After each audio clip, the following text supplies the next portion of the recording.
Voltamos, programa Alternativa A, né, de volta ao gravado. Hoje estamos recebendo a Fátima Camargo, diretora do Instituto Mário de Andrade, contribuinte da cultura e também organizadora aí do festival Chorando Sem Parar, que está na sua 20ª, né, edição, né, batalhada 20ª edição, né, do festival Chorando Sem Parar, que homenageia o Joaquim Calado, compositor aí, é flautista, músico, instrumentista, ali do final do século, segunda metade do século XIX, final do século XIX, que é considerado o pai do choro, né.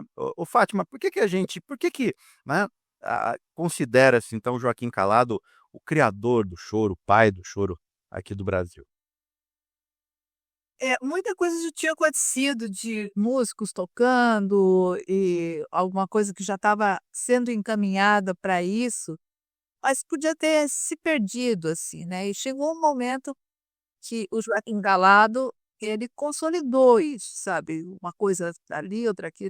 O Joaquim Calado, eh, acima dessa questão de ter consolidado o gênero, né, como consolidar? Ele consolidou assim, na sonoridade da formação instrumental, né, nos ornamentos, são questões que vão definindo aquele gênero, você começa a distinguir aquele gênero dos outros. Ah, não é uma xixa, ah, não é uma polca, ah, não é um não sei o quê, ah, esse é um choro.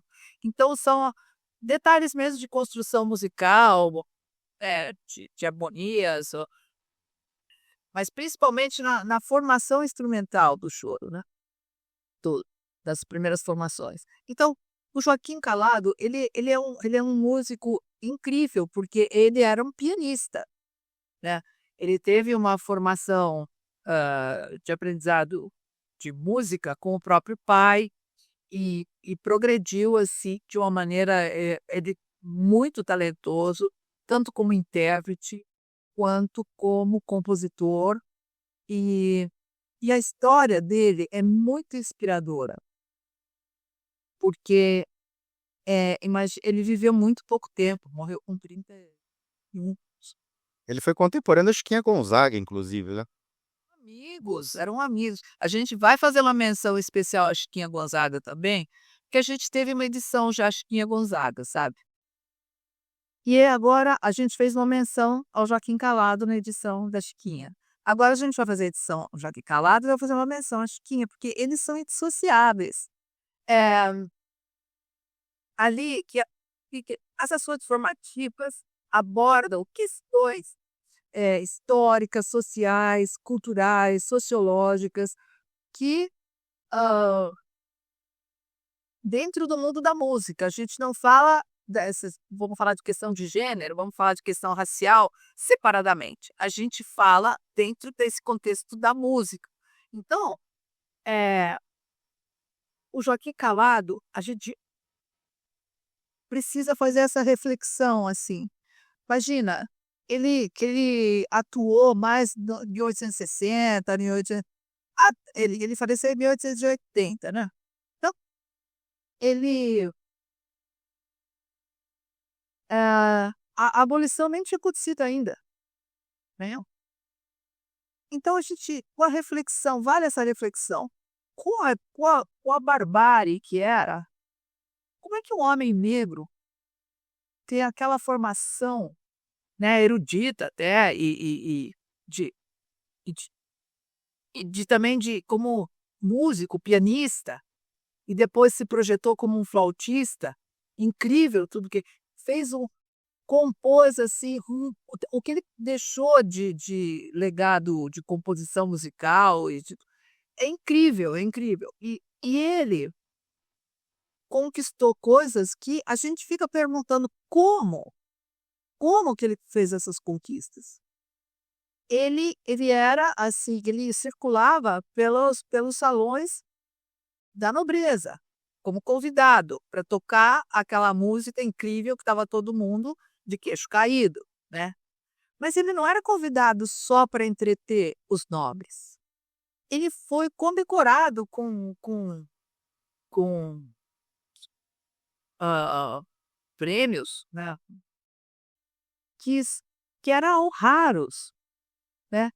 como que naquela época um músico negro recebia essa condecoração da Ordem das Rosas da mão de Dom Pedro II, que poderia também não ser, né, poderia ter recebido, mas por quê? Por quê? Como que ele era tão admirado? E outra, mais maluco ainda de pensar, é como é que o Joaquim Calado tinha o Conservatório de Música do Rio de Janeiro para dar aula para quê? Para os filhos dos nobres e tal.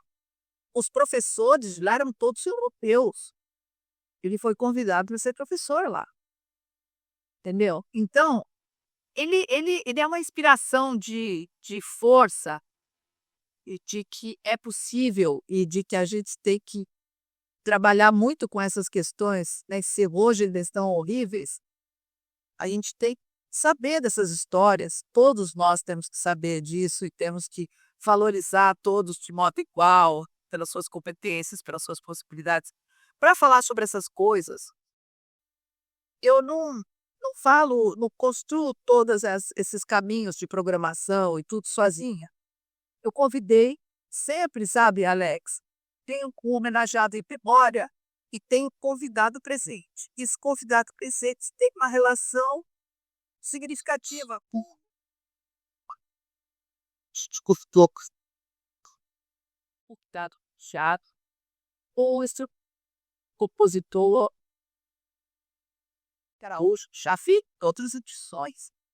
Um instrumentista de uma competência e viu, ele é um multi-instrumentista de cordas, tem a interpretação assim maravilhosa e cria também os arranjos é, e ele também tem uma importância muito grande como educador. Ele é um dos criadores da Escola de Choro de São Paulo. E ele é uma pessoa também que batalha muito pelas causas raciais, claro. Então, ele é uma pessoa ideal para a gente conversar essa edição. Convidamos ele, o Edson, do Centro Cultural da USP, e mais o Rafael, que é um educador, que foi candidato a vereador. Ele assim, criou assim, para começar a planejar essa programação que eu já tinha em mente, mas que eu queria botar na mesa e discutir. A gente fez isso junto com esses nossos parceiros aí de discussão, né? Para ler o release, para ver se a gente está falando alguma coisa que não é devida, ou se ele quer sugerir. Então, é o nosso parceiro desse festival para sinalizar suas posições ou para.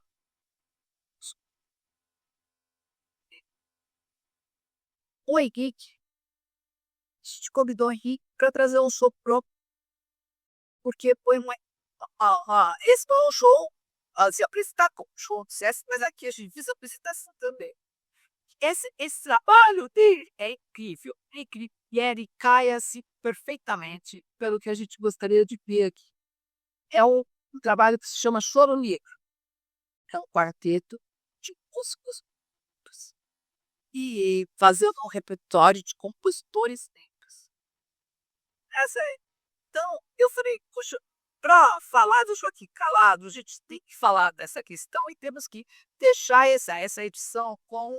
Até saiu esse título na matéria do jornal Primeira Página, falando assim: Festival Sonante Sem Cará comemora seus 20 anos, fazendo um tributo ao instrumentista negro do Brasil.